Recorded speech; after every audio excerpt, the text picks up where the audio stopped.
The BBC has learnt that a major retail complex will be built in Wolverhampton, creating up to 1,000 jobs. West Side in the city centre will feature a hotel, multi-screen cinema, shops and restaurants, and it's being funded by £60 million of private investment.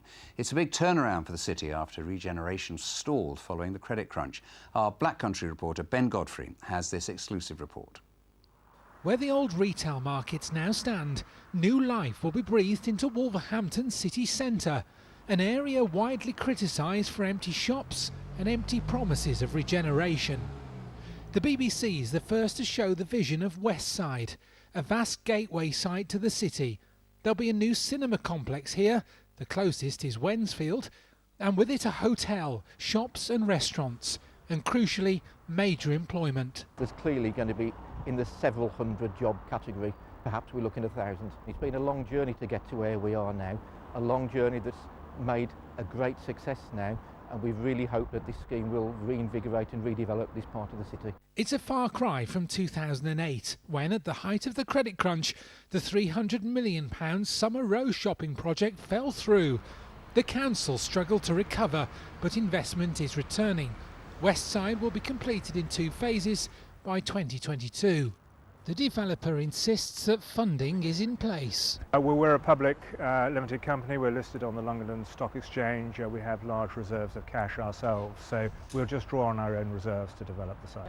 This is most definitely going to happen, and if anyone doesn't believe us, I beg you to visit our scheme that we've just completed in Darlington, which is very similar. Shoppers in Wolverhampton today welcome the news. Wolverhampton's kind of suffered against Birmingham and everywhere else, so it's probably going to do it good. The town's slowly been suffering, and I think it's about time that somebody reinvested and saved the city, shall we say. More shops is better. More shops, more activity, attraction. That can attract many people to come to visit this city. For years now, Wolverhampton's nighttime economy in particular has been seen to be stagnant, some say non-existent. People have been coaxed away to do their shopping and eating at places like Birmingham, Telford and the Merry Hill Centre.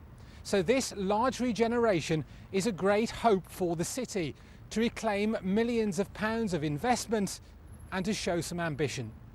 Ben Godfrey, BBC Midlands Today, Wolverhampton. Well, Elizabeth Glinker's in the studio right now. This is really welcome news for the Black Country, but actually it's sort of vital for the whole region's economy, isn't it? It is, Nick, and retail is something that the West Midlands does really pretty well.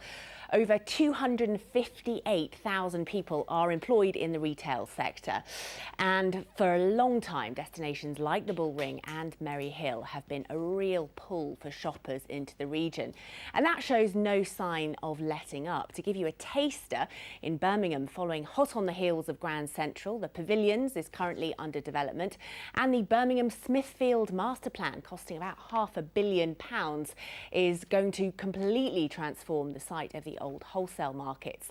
Hereford's £90 million Old Market shopping centre opened in the summer of 2014, giving a huge boost to that city's economy. Telford's Southwater Centre, which cost around £250 million, opened in the same year. And there are plans underway this year for a new £30 million retail park called The Junction in Oldbury. And in Cannock, a major new development, Mill Green, styled on Bicester Village, is also on its way, with the first phase due to open in 2018. Now, bear in mind that all of these projects were given the green light before we opted for Brexit, and some retail bosses have expressed concern about the impact of a weak pound on prices and consumer confidence. But either way, the importance of retail to the West Midlands economy and to jobs is pretty clear. Nick. Elizabeth, thank you.